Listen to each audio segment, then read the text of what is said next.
Muy buenos días tengan todos mis amados maestros, ponentes y receptores que conformamos esta prestigiosa Universidad Internacional de Ciencias Teológicas, el Kairos de Dios, el pastor Samuel Ríos Navarrete del país de México, con su ponencia Los dones del Espíritu Santo.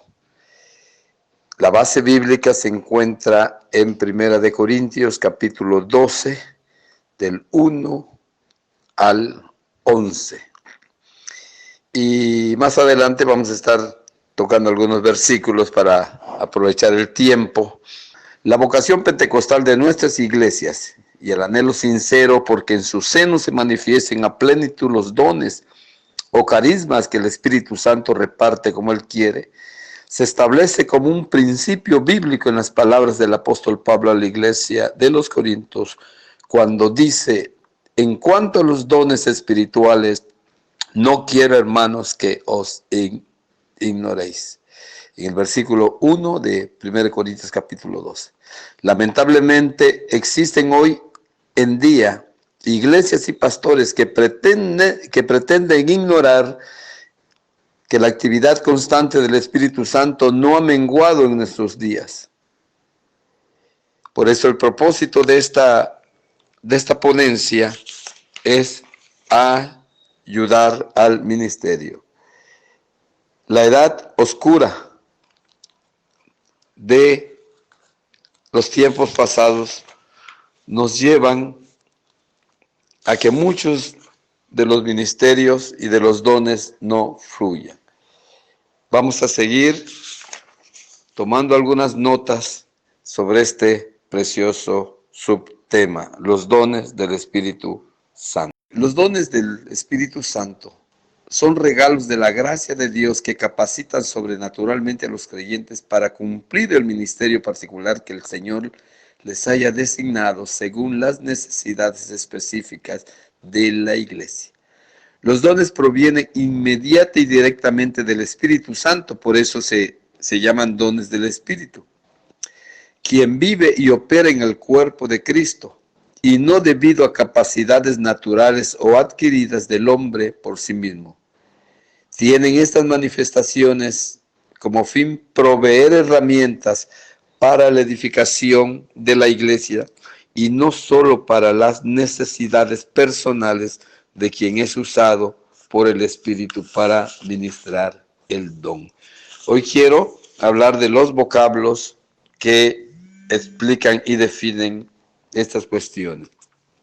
Los vocablos que a continuación se presentan solo nos enseñan que existe una gran variedad de operaciones y servicios que el Santo Espíritu ha repartido para edificación, desarrollo, consolidación y protección de su iglesia. El primero que quiero mencionar es pneumáticon. Son dones dados por el Espíritu Santo en operaciones sobrenaturales que operan a través de los creyentes, según 1 Corintios 12, 7 al 11.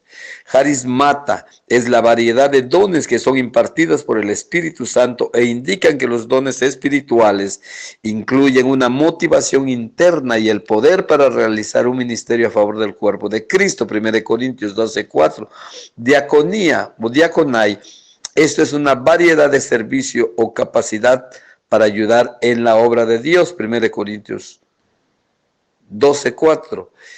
Energematon, variedad de operaciones de Dios. En el griego indica actividad energética u operaciones directas de Dios Padre con resultados positivos. Fanerosis es una manifestación del Espíritu del Espíritu Santo. Algunas definiciones del vocablo don.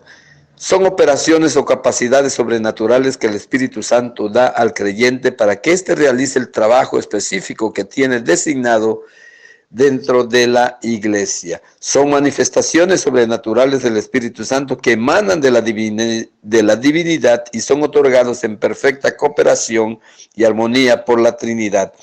Es una dotación de poder otorgada extraordinaria y sobrenaturalmente por el Espíritu Santo a los creyentes, quienes no lo reciben por méritos propios, sino por gracia para que sean instrumentos en el servicio cristiano. Quiero hablar ahora de la clasificación teológica de los dones espirituales. La clasificación de los dones siempre será teológica y no bíblicas, porque cada teólogo lo hace por cuestión de estudio y a su parecer. Por tanto, son flexibles y modificables de acuerdo a criterios personales. Sin embargo, debe hacerse con conocimiento, responsabilidad y sobre todo sin perder su esencia divina. La siguiente clasificación que aparece en este audio no es la mejor, pero sí nos permitirá conocer. Primer grupo, dones de revelaciones, es decir, lo que Dios sabe. Estos son los que imparten poder para conocer algo de manera sobrenatural. Se encuentran en ellos la palabra de sabiduría, palabra de ciencia o conocimiento y el discernimiento de espíritu. Segundo grupo, dones de poder, lo que sabe o lo que hace Dios. Estos son los que imparten poder para actuar sobrenaturalmente y estos se mencionan en fe, dones de sanidades y milagros. Tercer grupo, dones de inspiración, lo que Dios habla o lo que Dios dice. Estos son los que imparten poder para expresar un mensaje de Dios de una manera sobrenatural. Y aquí se encuentran los diversos géneros de lenguas, interpretación de lenguas y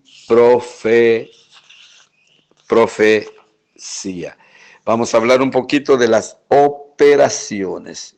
Del primer grupo, que son los dones de revelación, palabra de sabiduría, del griego logosofía, tienen relación con la penetración en las verdades de la fe. Esta es una palabra, una proclamación, una declaración de sabiduría dada para satisfacer la necesidad de alguna ocasión o problema particular. Lo que no es sabiduría natural o destreza humana, administrativa o intelectual para el diario vivir, inclusive la vida cristiana. Lo que es, el diccionario secular dice que es la habilidad de aplicar correctamente o apropiadamente conocimientos y experiencias, y la definición teológica dice que es un fragmento de la mente de Dios que es dada por medios sobrenaturales para una ocasión particular. Es una declaración inspirada por el Espíritu Santo que nos capacita para expresar correctamente el conocimiento. ¿Cuáles son sus propósitos? Entonces, amonestar o guiar a la iglesia en diversos problemas. Ahí están los ejemplos de Hechos 6:1-7, 15:1-29, etc. Los beneficios. Este don, por ser de naturaleza práctica, nos ayuda a ofrecer espiritualmente, aplicar la sabiduría a nuestros corazones. Voy a hablar de la palabra de ciencia, conocimiento, la palabra griega logos o noseos. Las personas relacionadas con el satanismo pueden adivinar algunas cosas, pero el don de ciencia o conocimiento se manifiesta en el marco bíblico de las verdades y la revelación divina. Lo que no es el conocimiento adquirido por estudios seculares, teológicos o inclusive bíblicos. No es la predicción del futuro revelada por un medium o cristiano espiritual. Tampoco es el don de ciencia, como algunos erradamente le llaman, porque esto colocaría en nosotros toda la mente de Dios, y su mente de Dios es infinita y la nuestra es finita. Entonces el don de ciencia es la comunicación sobrenatural de hechos pasados, según de Reyes 5:20. De hechos presentes, Hechos 5:1-5, y futuro, segunda de Reyes 6:8-12, que el Espíritu Santo le da al hombre. Es la habilidad sobrenatural de recibir de Dios por medio de revelación el conocimiento exacto de hechos acerca de cualquier cosa que la persona no puede saber por medios naturales. Y es lo que la Biblia le llama un fragmento o porción de toda la ciencia de Dios. El propósito, alertar a la iglesia contra desgracias y ataques satánicos, según Lucas 5:22-23, 7:39-40 y Mateo 3:7-8. ¿Cómo se manifiesta este don? Por impresiones o por la voz interior del Espíritu. A veces la operación de este don es inesperada e involuntaria de parte nuestra. Si existe alguna necesidad de la cual no estamos conscientes, Dios nos revela a alguien en particular por medio de la palabra de ciencia, pero por lo general este don comienza a operar cuando por un acto voluntario nos extendemos hacia Dios en fe para recibir la información necesaria para cierta ocasión. Existe en el hombre una convicción firme, una seguridad de que es el Espíritu quien habla a nuestro interior. No es una imaginación o adivinación, es el testimonio interior del Espíritu.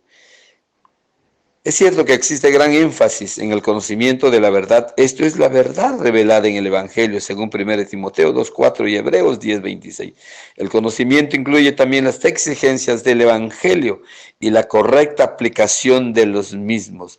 Aquellos que tienen mejor el conocimiento de las exigencias de Dios no tropiezan a causa de los escrúpulos de los que son débiles en la fe, pero tampoco son ellos causas de que otros tropiecen. Me toca hablar del discernimiento de espíritus. La palabra griega diakrisis neumaton es un don de percepción y conocimiento sobrenatural consistente en una capacidad para probar los espíritus y distinguir entre la mentira y la verdad. Este don solo opera en el mundo espiritual. Lo que no es percepción psicológica, lectura o espiritual del pensamiento. No es para descubrir las faltas de otros hermanos y tampoco tiene ninguna relación con el espiritismo ni con la psiquiatría. Lo que es el don de discernimiento de espíritu es la puerta de entrada al mundo espiritual. La definición secular dice que es el poder de percepción, conocimiento de las cosas interiores, obtenido por las impresiones de los sentidos, conocimiento profundo de las cosas, acto de percibir o poder ver claramente el interior. Esta definición nos enseña tres cosas: tener la capacidad de discernir los espíritus; 2, un conocimiento profundo de la presencia y actividad de los espíritus; 3, poder ver claramente lo que está sucediendo en el mundo espiritual. Pero la definición teológica es la habilidad sobrenatural dada por el Espíritu Santo que permite a las personas que lo poseen poder percibir la presencia de espíritus visibles o invisibles e identificar su naturaleza y carácter. También es la capacidad por el Espíritu Santo para ver a través de todas las manifestaciones exteriores y conocer la verdadera naturaleza de una inspiración. Distinguir entre las impresiones o direcciones verdaderas o falsas. Sus propósitos: descubrir a los siervos de Satanás y demostrar que detrás de ciertas manifestaciones milagrosas están los espíritus mentirosos. Hechos 16, 16, 18 con la muchacha Pitonis. Discernir las falsas doctrinas, 1 Timoteo 4:1. Descubrir la hipocresía dentro de la iglesia, según Hechos 21:23. ¿Hay necesidad de este don? Claro. La necesidad es que hay momentos confusos en que los espíritus están obrando en cierta situación y a veces por los sentidos naturales y el puro razonamiento no se puede saber si son de Dios, del hombre o de Satanás. Este don se examina mediante lo siguiente. Para terminar esta primera parte, en la cual hablamos del primer grupo de conocimiento. Terminé explicando sobre el don de discernimiento. Quiero complementar una notita, es decir, los plurales indican una variedad de modos en las cuales pueden manifestarse este don. Involucra una distinción entre espíritus por el hecho de que es mencionado directamente después del don de profecía. Se ha sugerido que participar del juzgar, según 1 Corintios 14, 29, efectivamente la palabra discernimiento involucra la formación de un juicio y tiene relación con la palabra que se usa para juzgar. La profecía comprende percepción concedida sobrenaturalmente, distinción entre espíritus buenos y malos, verdaderos o falsos, con el fin de hacer una decisión. Sin embargo, como los otros dones, este no eleva al individuo a un nuevo nivel de habilidad o autoridad, ni tampoco le da a nadie el poder o derecho para andar mirando a la gente y diciendo qué espíritus son. El don de discernimiento de espíritus es un don específico para una ocasión específica. Y hoy voy a hablar del segundo grupo, es decir, de los dones de poder, lo que hace Dios, y representa las obras extraordinarias del Todopoderoso compartidas con su iglesia. Y empiezo con el don de fe, siguiendo la misma mecánica, lo que es y lo que no es. Don de fe, la palabra griega pistis, que aparece en 1 Corintios 12:9. Y Marcos 11:22, Jesús dijo, tened la fe en Dios. Existen solo dos bases donde podemos estar y tenemos que decidir por una o por otra. Una es la fe y la otra la incredulidad. La palabra de Dios es verdad o no es verdad.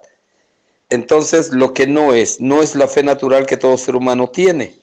No es la fe de un deseo, una esperanza, un sentimiento. No es la fe salvífica, aunque esta también es sobrenatural. No es la fe como fruto del Espíritu. Este es el carácter de Cristo. Lo que es una dotación sobrenatural del Espíritu por la cual aquello que es pronunciado por el hombre en quien fluye este don, sucederá.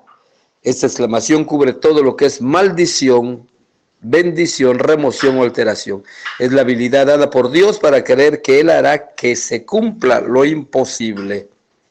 Al dar la palabra, es una impartición del Espíritu que se extiende más allá de lo humano hasta llegar al nivel de lo recreativo. Sus propósitos, proteger y bendecir en circunstancias de peligro.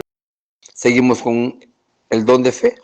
Esta es la fe dinámica de Dios que la iglesia necesita hoy. Una fe que levante al pueblo de la depresión del enemigo y cause que se pare firme como una roca cuando Satanás ataque con todas sus fuerzas malvadas. Una fe que rompa el poder de la enfermedad para llevar al creyente al nivel de la salud divina.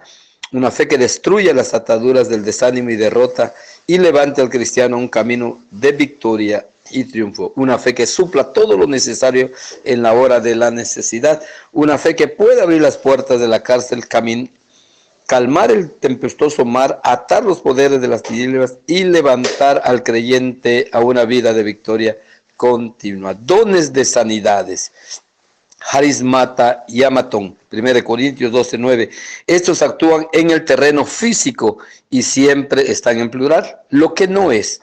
Sanidad divina no es una mezcla de oraciones y medicamentos. Muchas personas piensan erróneamente que este es un don, es una habilidad médica especial o algún poder científico para manipular a la gente. Estos métodos pertenecen al hombre natural y no tienen base escritural, mientras que el don de sanidad es sobrenatural, ya se va a explicar, en su origen y naturaleza. Entonces, ¿qué es el don de sanidad?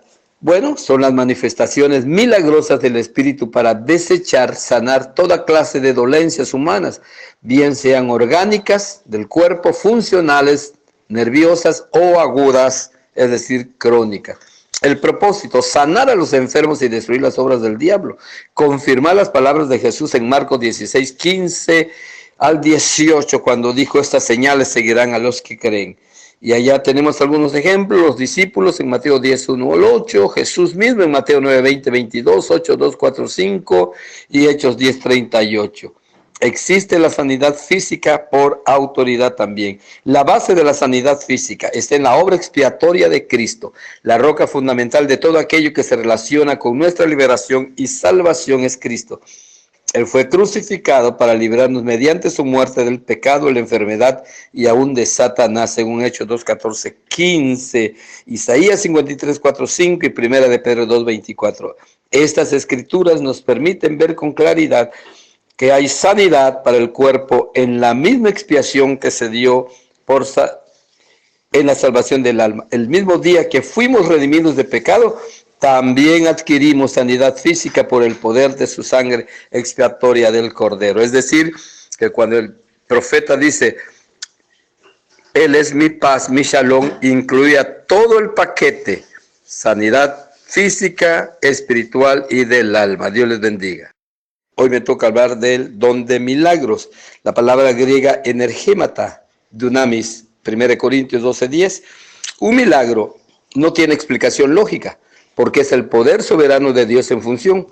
Dios no está limitado por sus propias leyes. Él puede actuar como quiera, ya sea natural o sobrenatural, fuera o dentro de las leyes que conocemos. Cuando Dios se desvía del círculo por el cual está gobernada y limitada su creación, entonces ocurre un milagro. Lo que no es un milagro, no es una violación a las leyes de la naturaleza. Los milagros no son para entretener. Es muy importante que aprendamos que el don de milagros no opera con el fin de espantar, asombrar, divertir o entretener, sino que tiene un propósito mayor y más serio que este, el cual va de acuerdo con la dignidad y majestuosidad de Dios. No es la demostración barata y vulgar de fenómenos sobrenaturales que se ven en las reuniones espiritistas y que tienen su origen en lo satánico y no en Dios. Entonces el don de milagros es cualquier acto divino superior al orden natural y humano. Es la capacitación que Dios da al hombre para que éste pueda cooperar con él en la realización de un milagro. Es el vencimiento momentáneo de las leyes de la naturaleza, y son actos de la soberana voluntad de Dios, pudiendo ser independientes o relacionados con el sistema de las leyes naturales.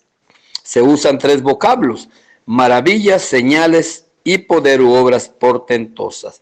Y hay algunos ejemplos de milagros en el Antiguo y el Nuevo Testamento. En el Antiguo Testamento, en 2 Reyes 6:1-6, Eliseo hizo flotar el hierro, el hacha. Y en Juan 2:7-9, Jesús convirtió el agua en vino. Mediante un estudio detenido de este don, encontraremos que un milagro es un acto del poder divino superior al orden natural y las fuerzas humanas. Hoy vamos a hablar del tercer grupo, los dones de inspiración, lo que Dios habla. Es importante marcar la diferencia entre lo que es el hablar en lenguas como la evidencia inicial e escritural del bautismo en el Espíritu Santo y el don de diversos géneros de lengua. Muchas veces el que habla en lenguas como evidencia no tiene el don, ya que este es para edificación de la iglesia y necesita ser interpretado. Y el otro es para edificación personal, y vamos a entrar en materia. Primero, diversos géneros de lengua. Heterogeneglosón. De la misma manera que los otros dones son sobrenaturales, ya explicaremos, el don de lenguas también es la manifestación sobrenatural o una expresión del espíritu por medio de los órganos vocales de la persona y no solo la habilidad humana. Los diversos géneros de lenguas es el don de hablar de forma sobrenatural en un idioma no conocido, y solo cuando se interpreta se convierte en un mensaje de Dios para edificación de la iglesia, y señala al inconverso. Siempre necesita el don de interpretación de lenguas para ser eficaz. Y esto tiene un propósito. Lo que no es una capacidad lingüística de la habilidad humana. Tampoco es una forma repetitiva de uno o varios idiomas. Menos es algo inventado por la mente del hombre y expresado a través del lenguaje. Entonces, el don de lenguas es la expresión sobrenatural mediante el Espíritu Santo en lenguas que jamás ha aprendido el que habla y que su mente no puede entender. Es la capacidad dada por Dios para dar un mensaje en un idioma desconocido con el propósito de ser interpretado en la congregación para el entendimiento y edificación de la iglesia. Y hay tres maneras de hablar en lenguas: cuando se recibe el bautismo en el Espíritu Santo, según Hechos 2:1-4, cuando se ora o se está en un momento devocional o personal para edificación propia, según 1 Corintios 14:4, y cuando su manifestación es pública y se interpreta, 1 Corintios 14:13. Siempre que se manifiesta el don de diversos géneros de lenguas, es un milagro que impacta el corazón de los oyentes, porque hace evidente la presencia de Dios tratando con su pueblo. El solo hecho de que se manifieste el don sin ser interpretado aún crea una atmósfera espiritual que prepara el corazón de los presentes para recibir el mensaje que será interpretado. Pero sería mejor si hay interpretación. Cualquiera pudiera preguntarse, ¿por qué razón, si Dios desea dar un mensaje, no lo da directamente en la lengua que la iglesia comprenda? Porque primero lo da en una lengua extraña para luego tener que ser interpretado. Bueno, ¿por qué todo este trabajo? La respuesta la encontramos en 1 Corintios 14:22, cuando dice: así que las lenguas son para señal no a los creyentes, sino a los incrédulos. Y la explicación sería: si un incrédulo ve que se da un mensaje en lengua desconocida y este se interpreta, entonces se convencerá de que el Señor está en medio de su pueblo. Interpretación de lenguas, hermenía glosolan o hermenéutica, es descifrar de manera sobrenatural el significado del mensaje ininteligible pero no irracional, que se ha dado primero a través del don de géneros de lenguas para hacerlo entendible a los que escuchan. Es dar en una reunión pública el significado de lo que se ha dicho por el don de lenguas. Lo que no es una traducción, pues no tiene que ver nada con el conocimiento natural de idiomas. No es técnico ni mecánico como en el caso de una traducción. Traducción es cuando uno toma lo que se ha expresado en un idioma diferente y busca las palabras equivalentes de la lengua que será traducida para comunicar. Lo que es la habilidad sobrenatural y espontánea de interpretar un mensaje dado en otras lenguas al lenguaje que entiende la gente. Es un don complementario. Este don complementa al de diversos géneros de lenguas. Uno existe para el otro y para los otros. Uno no tiene valor sin el otro. Esto significa que si no se interpreta el don de géneros de lenguas, queda sin efectividad. Pero gracias a Dios que donde fluye el don de diversidad de lenguas, puede fluir también el don de interpretación de las mismas lenguas. Pablo nos garantiza lo siguiente, por lo cual el que habla en lengua extraña pide en oración poder interpretarla, según 1 Corintios 14:13. Y hay tres características de la interpretación. Primero, es inspirada por el Espíritu Santo. 1 Corintios 12:10-12. Debe ser extática bajo el poder y control del Espíritu Santo y debe ser espontánea, no cuando el intérprete quiere, sino cuando el Espíritu tiene un mensaje. De pronto, cuando el Espíritu lo manifiesta. Los propósitos: edificar a los santos y señalar a los incrédulos. 1 Corintios 14:5-22. Cuando se combina el don de diversos géneros de lenguas e interpretación de lenguas, entonces hay un mensaje claro y conciso. Hay 4 ocasiones cuando no se debe hablar en lenguas: cuando no es movido por el amor, cuando hay indoctos o inconversos y no hay intérprete, cuando 2 o 3 mensajes han sido dados en el mismo servicio, cuando se está enseñando y predicando o haciendo el llamado para salvación. Muy bien, quiero terminar con la evaluación teológica y práctica de ambos dones. Las manifestaciones de las lenguas deben cumplir en todo culto su propósito, que es comunicar un mensaje de Dios a su pueblo y una señal a los inconversos. El lugar adecuado para la manifestación de ambos dones es el templo en una reunión de la iglesia. 1 Corintios 14:23, 26, 33. Los mensajes deben limitarse a 3 máximo en un solo culto y debe ser por orden.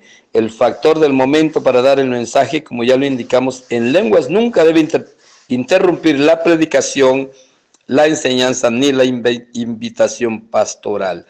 El don de profecía que abarca este tema ya fue explicado hace 2 semanas cuando hablé sobre la diferencia de ministerios proféticos y don de profecía. Así que más adelante tendremos alguna otra participación. Dios les bendiga, mis amados. Muy buenos días. Esta mañana, el pastor Samuel Ríos del país de México para concluir su subtema, los dones del Espíritu Santo. Un saludo, un abrazo a todos los ponentes y receptores de esta prestigiosa facultad, el Kairos de Dios. Bueno, a manera de conclusión, quiero ir aplicando algunas partes históricas y devocionales. Y comenzaremos haciendo una breve historia de la doctrina de los dones del Espíritu Santo, puesto que el lunes subí lo que es prácticamente la doctrina de los dones. Quiero decirles, amados oyentes, que aparte de los registros sagrados, tocante a las carismas divinas, en cuanto a su conocimiento, práctica y desarrollo en la iglesia del primer siglo, se ha escrito muy poco sobre el tema. Su continuidad se mantuvo activa a través de la historia y práctica, pero no sobre bases doctrinales, teológicas o escriturales. Sin embargo, hubieron algunos escritores como Macarius de Egipto, aproximadamente el 300 al 339 después de Cristo, y Palladius de Helenópolis, 367-430, aseguraron que en sus días los dones del Espíritu se manifestaban en la iglesia, pero ninguno desarrolló teológicamente el tema. Todo fue práctica. Tristemente, en aquellos siglos, con la popularidad del cristianismo y su mezcla con el paganismo, la verdadera doctrina de los dones del Espíritu y su poder milagroso fue enterrada bajo los excesos del paganismo. La Edad Oscura y el eminente teólogo Agustín de Hipona contribuyeron al cesantismo de los dones y milagros al no definir bases de fe, espiritualidad y práctica para el desarrollo de la doctrina bíblica. Sin embargo, con el despertar pentecostal del siglo XX, vino la restauración de los dones del Espíritu con los avivamientos, mensajes en lenguas con sus interpretaciones, profecías acompañadas de milagros y sanidades divinas por todo el mundo, logrando reavivar y activar la fe y práctica de la Iglesia sobre las benditas carismas del Señor.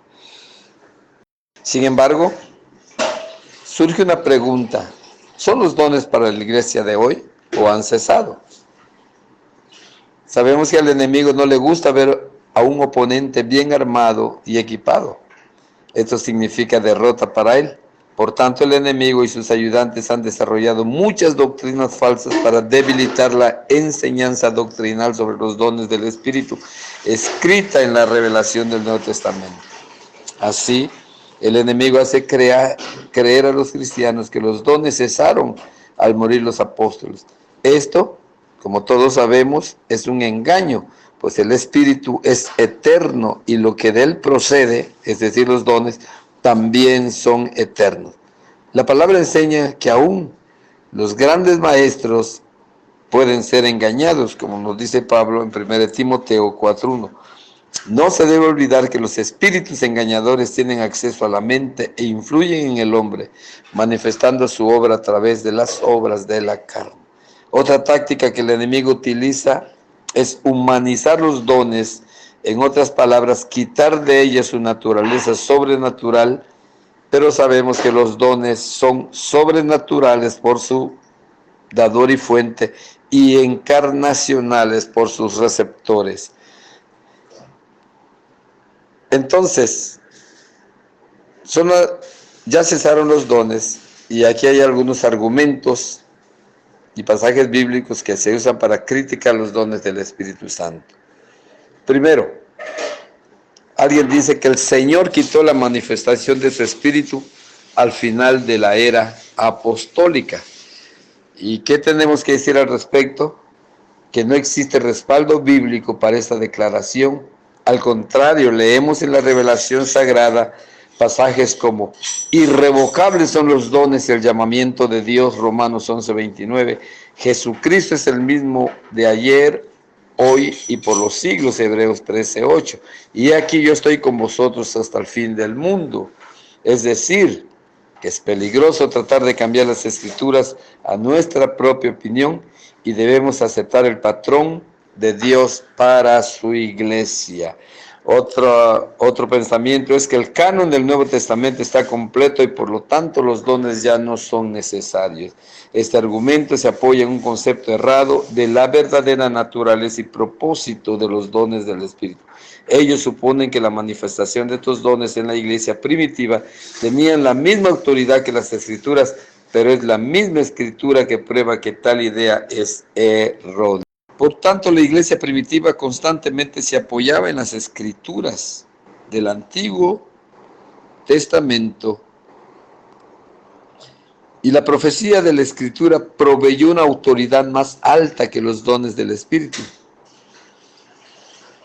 y lo sigue haciendo hasta el día de hoy, según 2 de Pedro 1:19-21, es decir, que seguimos filtrando los dones a través de la revelación escrita.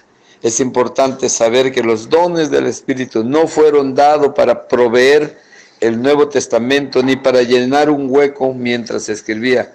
Su propósito, como lo hemos explicado, fue muy diferente. Un tercer argumento, el de 1 Corintios 13:1-8. Muchos dicen que estos versículos prueban que las lenguas y profecía cesarían cuando las Escrituras estuvieran completas.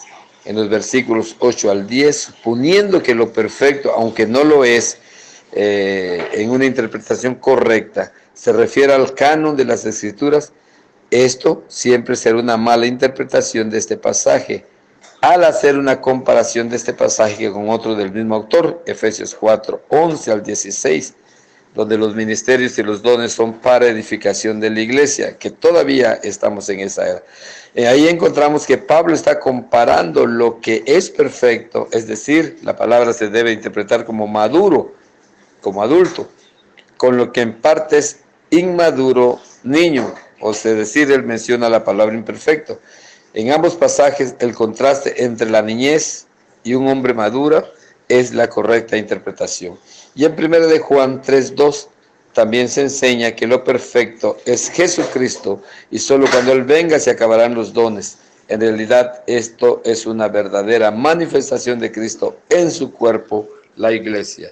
Los dones del Espíritu están en función. Ante esto, entonces surge la pregunta, ¿por qué razones? ¿Cuáles son las causas que los dones no han funcionado? ¿Cuál es el propósito de Dios en las iglesias? Desafortunadamente, los dones que están a la disponibilidad de la iglesia no han sido aprovechados y manifestados con libertad. Es triste ver que en algunos líderes religiosos existe tanto orgullo en su creencia o tanta ignorancia en su poca profundidad teológica que les resulta casi imposible ver la verdad sobre los dones y cambiar de actitud. He aquí algunas razones por qué los dones no han funcionado en la iglesia. Primero, la iglesia se encontraba demasiado tibia. Es el mensaje de Dios en Apocalipsis 2:4 al 5. Al leer la amonestación del Señor a la iglesia de Éfeso, entendemos que la tibieza entró muy pronto en la iglesia primitiva. Es decir, habían dejado su primer amor, su primera pasión. Dios dio una revelación a Juan de la verdadera situación de cada una de las 7 iglesias. Y no olvidemos que siempre habrá un Éfeso en las iglesias de la actualidad. Los dones no funcionan bien donde existe tibieza o frialdad espiritual, porque se necesita el fuego del Espíritu para su función plena. Otro pensamiento, el por qué no funciona, es que la iglesia estuvo conforme sin ellos. En vez de confiar en el poder del Espíritu Santo, la iglesia llegó a depender de organizaciones, programas y habilidades naturales, es decir, lo que hoy estamos viviendo. La iglesia necesita entender que es el cuerpo de Cristo y que sin la manifestación de los dones del Espíritu jamás podrá cumplir el propósito para la que fue puesto sobre la tierra. Una tercera razón, por el temor a ser engañada por Satanás. Una de las causas más fuertes del por qué las iglesias no buscan los dones del Espíritu es un mal fundado temor al diablo.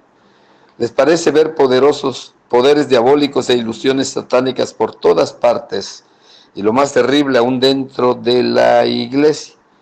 Cierto es que existen espíritus engañadores en la tierra, pero a la iglesia se nos ha dado a través de los dones de discernir y de probar los espíritus. La clave para estar alerta contra esto. Qué tristeza.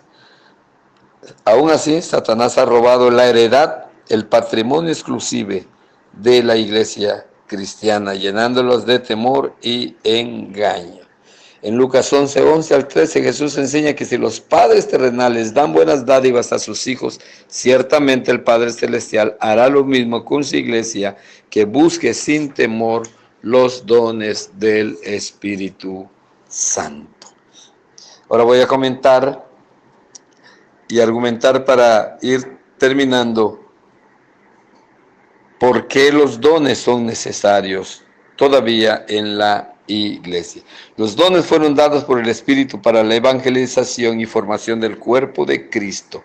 Y hasta que Él venga por su iglesia, ellos estarán en sus funciones dentro y fuera de la misma. Decía yo, ¿por qué razones, por qué causa los dones todavía son necesarios, están en función? Primero, mientras existan creyentes, existirán señales. Eso es lo que Jesús dijo en Marcos 16, 17 al 20. Y estas señales seguirán a los que creen. Y entre lo que las señales están las manifestaciones de los dones, pues son las credenciales que la iglesia tiene que mostrar ante un mundo incrédulo. Esta escritura reduce categóricamente los débiles argumentos que presentan los modernistas, es decir, los que niegan los milagros. Se oponen a las manifestaciones sobrenaturales del Espíritu para la iglesia de hoy. Su único recurso es dudar de su autenticidad sin poder explicarlo. La predicación del apóstol tenía la demostración del Espíritu en 1 Corintios 2:4. El éxito de la predicación de Felipe fueron las señales, Hechos 8:6. Los dones testifican la investidura del Espíritu a la iglesia, según Hechos 2:4.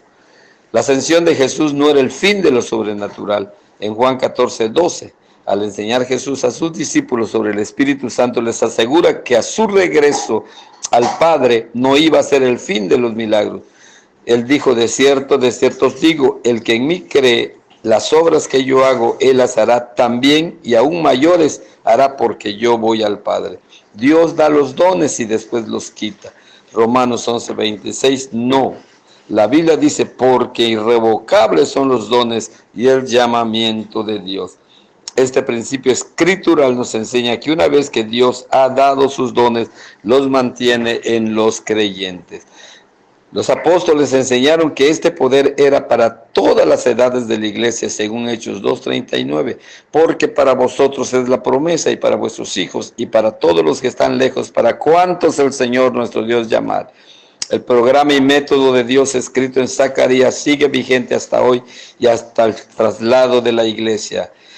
No con ejército ni con fuerza, sino con mi espíritu, ha dicho Jehová de los ejércitos. Zacarías 4:8. En estos primeros 5 audios he tratado de plantear parte de la historia de lo que los críticos, santistas y modernistas dicen respecto a la no función de los dones, del por qué la iglesia en esos tiempos no ha funcionado como tal y las razones por qué los dones están vigentes.